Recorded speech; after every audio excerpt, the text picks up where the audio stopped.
بسم الله الرحمن الرحيم الحمد لله رب العالمين والصلاة والسلام على نبينا محمد وعلى آله وأصحابه وسلم تسليما مزيدا ثم أما بعد إخوة الكرام السلام عليكم ورحمة الله وبركاته.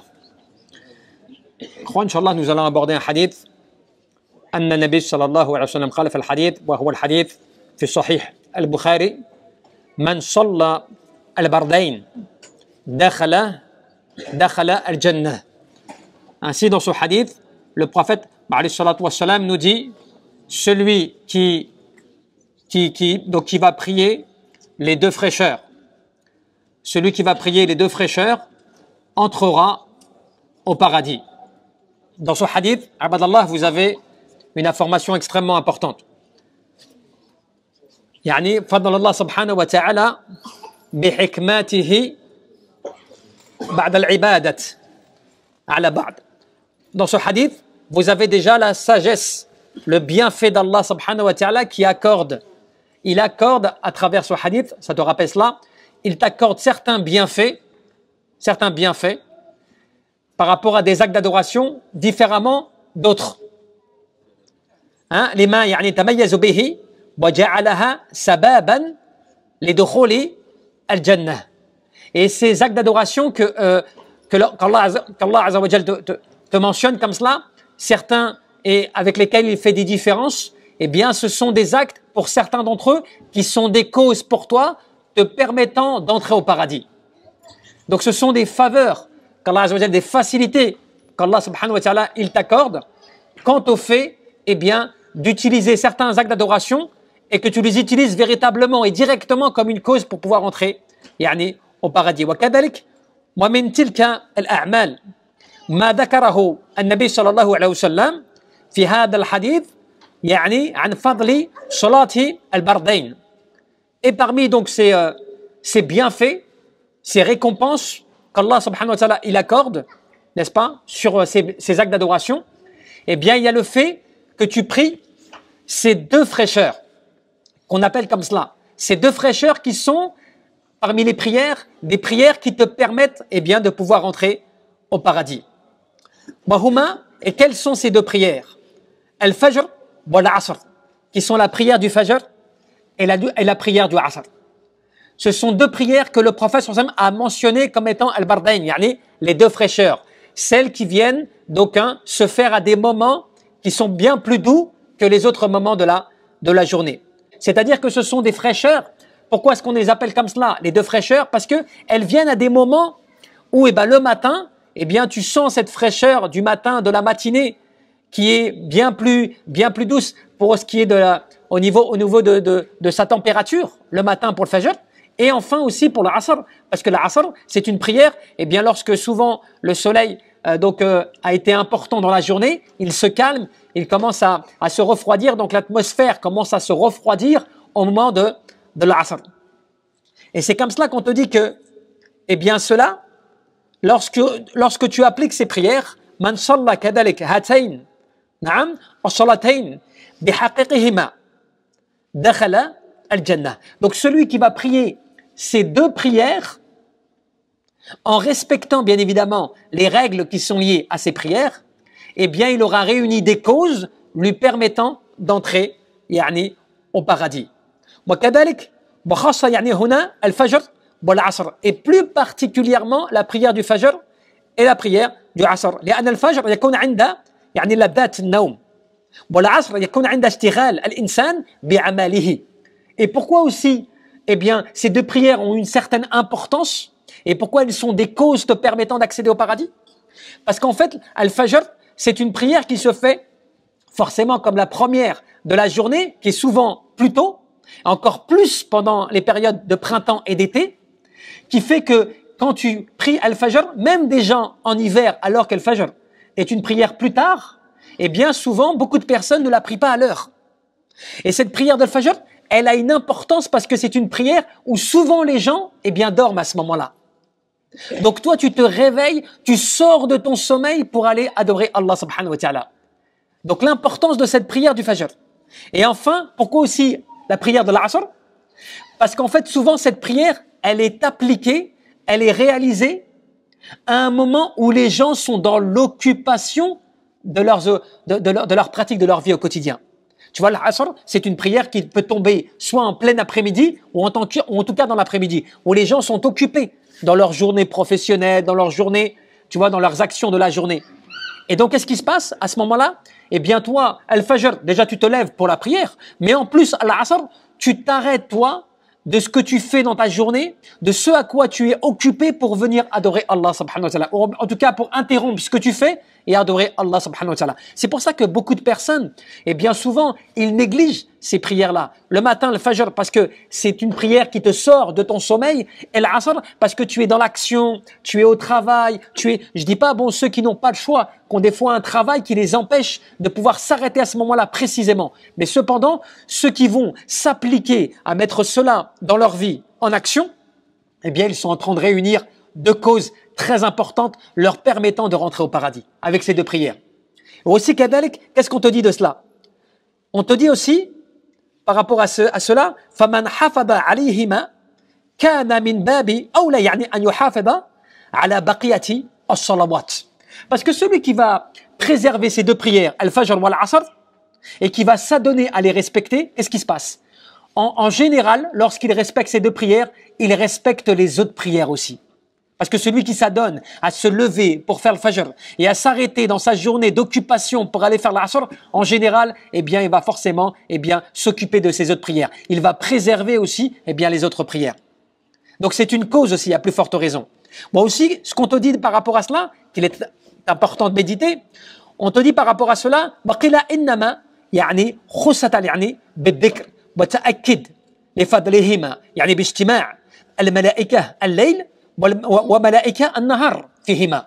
On dit aussi que ces deux prières, il n'y a pas de hasard encore, Al-Fajr ou Al-Asr, ce sont deux prières qui sont aussi particulières quant au fait du rappel, n'est-ce pas? Du fait que tu vas te concentrer au rappel d'Allah subhanahu wa ta'ala, mais à plus forte raison, les anges, selon d'autres hadiths, il est mentionné que les anges, eh bien, se passent la main. C'est-à-dire que les anges de la nuit, eh bien, viennent témoigner pour l'adorateur qui a prié le Fajr, et les anges de la journée, au moment de l'Asr, ils viennent témoigner, eh bien, du fait que tu as prié l'Asr. Cela veut dire qu'ils remontent vers Allah subhanahu wa ta'ala les œuvres que tu as faites à travers ces deux prières, Al-Fajr ou Al-Asr.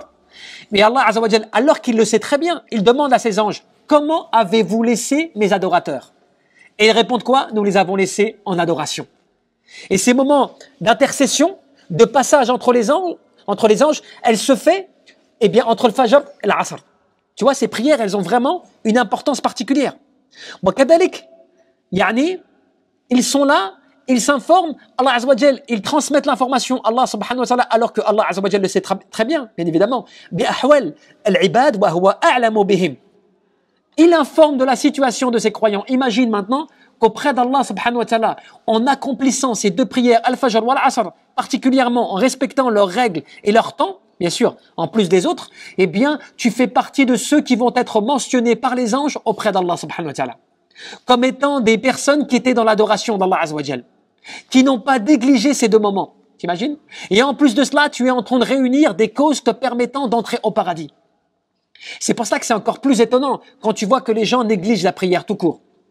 Quand tu vois que des gens ne se donnent pas la peine d'adorer Allah subhanahu wa ta'ala par la prière. Que ce pilier de la prière, ils le déconsidèrent. Ils le prennent pas comme quelque chose d'important.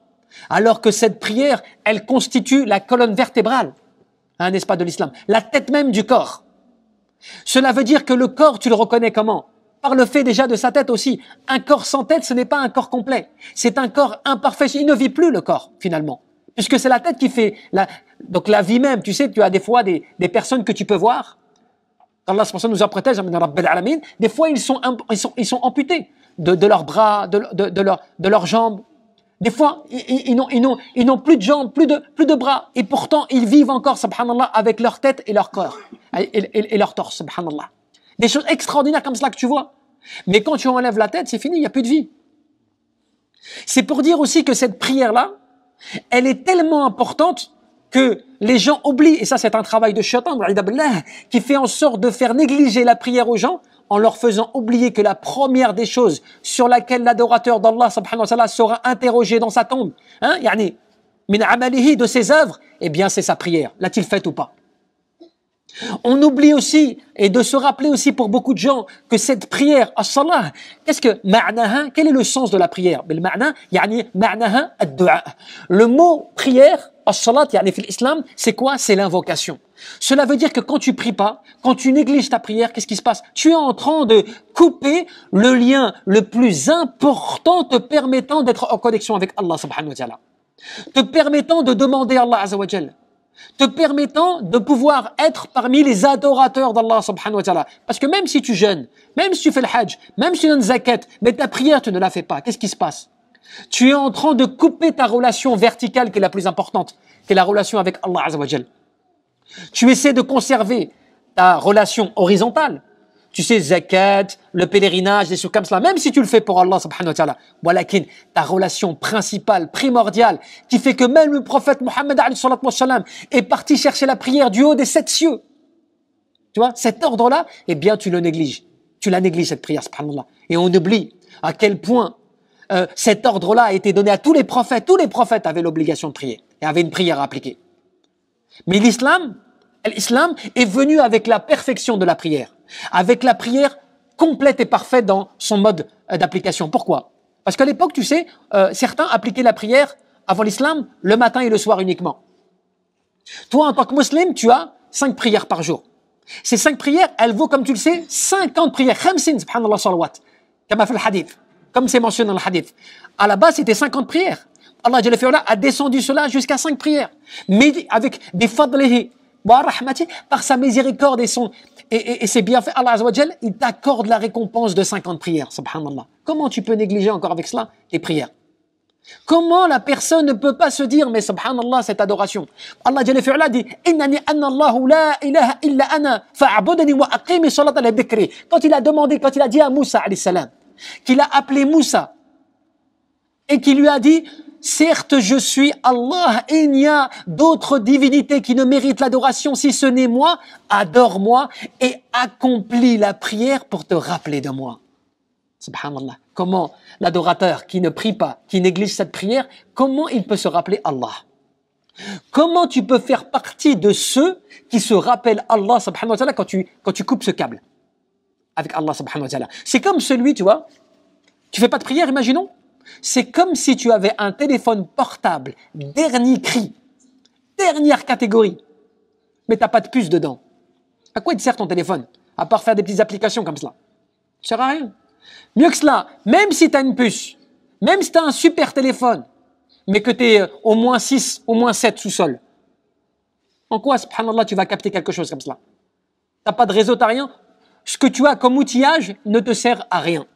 Eh bien, de la même manière, tu peux te poser la même question. Comment, moi, je peux espérer la miséricorde d'Allah, subhanahu wa ta'ala? Comment je peux espérer le pardon d'Allah? Comment je peux espérer qu'Allah, subhanahu wa ta'ala, me fasse rentrer au paradis? Alors que même le prophète Mohammed ibn Abdullah, alayhi salatu wassalam, il disait qu'il rentrait au paradis par la miséricorde d'Allah. Alors qu'il était le dernier, khatamun nabiyyin, imam al-muttaqin, le dernier des prophètes, il disait qu'il rentrait au paradis par la miséricorde d'Allah, subhanahu wa ta'ala. Et toi, en plus de cela, la personne va négliger la prière. Tu vois? Elle va dire, mais allez, c'est pas grave, je suis quelqu'un de bon, je suis quelqu'un de bien. Tu vois, moi je vole pas, je mens pas, je suis honnête, hein, je fais de mal à personne, je suis quelqu'un de bien, moi, il y a pire que moi. Mais la prière, tu vois, c'est là que tu te rends compte que, regarde, par 2 prières, en conservant bien sûr tes prières de manière générale, mais 2 prières que tu respectes, al-Fajr wa al-Asr, al-Barda, ces 2 fraîcheurs, elles te font entrer au paradis, quand tu respectes les règles. Le temps, les piliers et tout ce qui s'ensuit par rapport à ces prières, subhanallah. Qu'est-ce que tu apprends par rapport à cela? Tu apprends que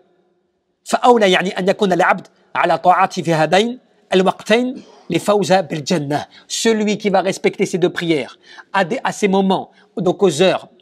C'est pas tu me dis oui j'ai fait le fajr ou l'asr, je respecte le hadith, hein? Le fajr tu l'as fait à 10h et l'asr tu l'as fait à 21h30. Tu dis moi j'ai respecté quand même ces 2 prières, tu vois, dans la journée. C'est pas cela. Non, c'est fi waqtihima, dans leur temps assigné, tu vois, tu respectes aussi, eh bien, leurs règles et leur temps. Eh bien, tu peux te réjouir et espérer la récompense du paradis. Et Allah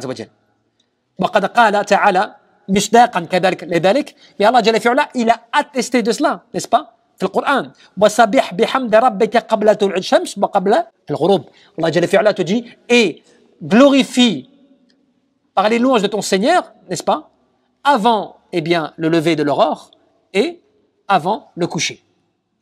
Alors, les ulama te disent quoi? Te disent les deux moments mentionnés dans ce verset, c'est Salat al-Fajr ou l'Asr. Subhanallah. Donc c'est pour cela, ibadallah, que le musulman, le mu'min, il doit réfléchir, mais quand tu réfléchis, c'est pas juste de te dire, parce que la prière c'est une chose. Alhamdulillah, as-salawat al-khams, tes 5 prières c'est une chose. Mais c'est de te dire, en plus de bien appliquer mes prières, en plus de faire mes prières à leur temps, c'est de me soucier aussi de la qualité de mes prières. De faire attention à comment est-ce que je fais ma prière. De respecter bien al-ruku', al-qiyam, la position debout, génuflexion, as-sujud, prosternation, par rapport à l'assise, par rapport au tashahhud, c'est de respecter les choses. N'oublie pas que ce n'est pas simplement, c'est de faire un semblant de ruku', sujud, et que tu fais cela sans porter, l'adkar ou les invocations qu'il faut, et qu'il faut respecter en ce temps, en te disant j'ai prié. Rappelle-toi cet homme qui est rentré à la mosquée, qui a prié raka'atin, 2 raka'a, de manière rapide. C'est qu'en fait, il ne s'arrêtait pas à ruku' ou à sujud. Il faisait cela comme ça, rapidement. Le prophète, alayhi sallam, lui a dit, retourne, tu n'as pas prié. 2 fois, 3 fois, l'homme faisait la même chose, le prophète lui disait, retourne, tu n'as pas prié. Et l'homme disait, mais ya Rasulallah, c'est que comme ça que je sais prier. Et après, le prophète sallam lui a montré, quand tu pries, tu te mets bien debout. Ensuite, ruku', tu te positionnes bien de sorte que ton corps et tes œufs soient bien stationnés. Et tu fais tes invocations. Ensuite, tu te repositionnes bien. Et ensuite, sujud, jusqu'à tout que tous tes membres touchent bien comme cela le sol. Et il lui a montré comment faire la prière, mais de manière avec quiétude, avec, tu vois, repos des membres dans la prière et ainsi de suite pour que celle-ci fasse partie des prières acceptées par Allah subhanahu wa ta'ala. Donc c'est pour cela, c'est pas simplement tu dis ouais j'ai fait ma prière, c'est bon je l'ai faite, alhamdoulilah, tu l'as fait vite, tu te précipites, tu précipites les mouvements, les actions dans ta prière en pensant que cela suffit. Il faut faire attention et surtout parce qu'il y a des adultes, hein, souvent on a l'impression c'est les jeunes, tu vois les jeunes ils font pas très attention, ils prient comme cela. Non, t'as des adultes, beaucoup d'adultes comme cela qui font pas attention à leur prière, à comment est-ce qu'ils prient. Beaucoup de jeunes bien sûr aussi, les jeunes aussi ils sont un petit peu dans la négligence. Quant au fait de faire attention à ces mouvements, beaucoup de jeunes, souvent, ils ont le tic dans leur prière de bouger et de faire des mouvements pas possibles pendant toute leur prière. Ils se grattent les cheveux, ils se touchent le nez, ils se touchent la bouche, ils se touchent les membres, ils regardent ses chaussures, ils regardent son ventre, tu vois, il fait que de bouger dans la prière. T'as beau lui répéter, mais c'est plus fort que lui. Mais c'est parce que c'est normal.